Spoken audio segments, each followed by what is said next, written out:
Villa number 17 కొండాపూర్లో ఉంటుంది, Kolla లగ్జూరియా.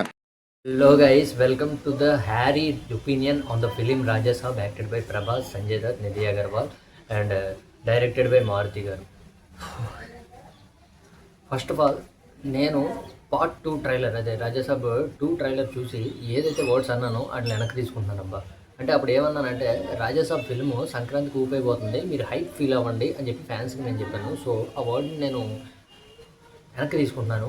I take my words. So okay, ఇంకా story plot విషయానికి వచ్చేసే కనుక ఒక మనవడు మా అమ్మని ఎలా కాపాడాడు, ఏ విధంగా కాపాడాడు, ఎన్ని దాటుకుంటూ కాపాడాడు అనేది స్టోరీ. ఇంకా నాకు ఎలా అనిపించింది రాజాసాబ్ మూవీ అనే ఒపీనియన్ వస్తే కనుక, ఫస్ట్ ఆఫ్ ఆల్ నేను ఒకటి చెప్తా అనుకుంటున్నానబ్బా, హీరోని చూడడానికే ఫ్యాన్స్ చాలా అభిమానంతో వస్తారు.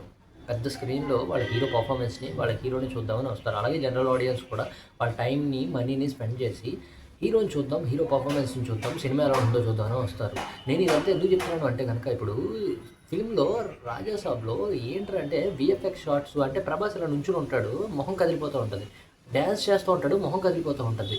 అంటే ఇప్పుడు ప్రభాస్ని మనందరికీ తెలుసు డూప్స్ ఉంటారు, హీరోస్కి వాడతారని. బట్ ఇందులో ఏంటంటే డ్యాన్స్ షాట్లో వాడేశారు.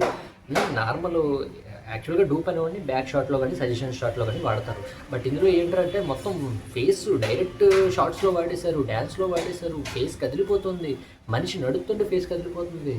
అది చాలా హార్డ్గా ఉందన్నమాట 70mm స్క్రీన్లో చూస్తుంటే.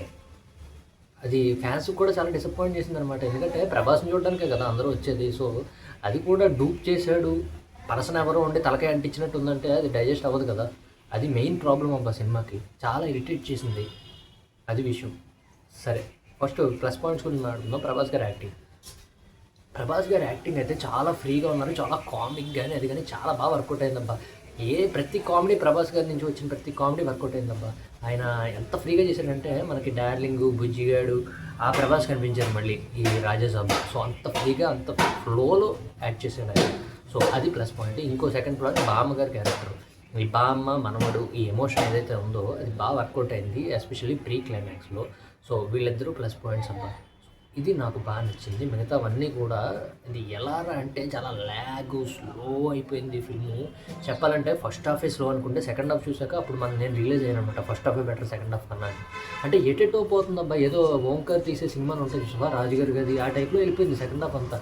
ఇంకోటి 3 హీరోయిన్లు పెట్టారు, ఎందుకు పెట్టారో తెలియదు. 3 హీరోయిన్లు అలా అనవసరం ఈ ఫిల్మ్కి.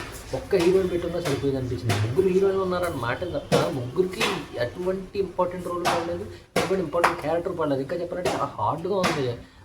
ఆ ముగ్గురిని ఎలాగైనా స్క్రీన్లో పెట్టాలి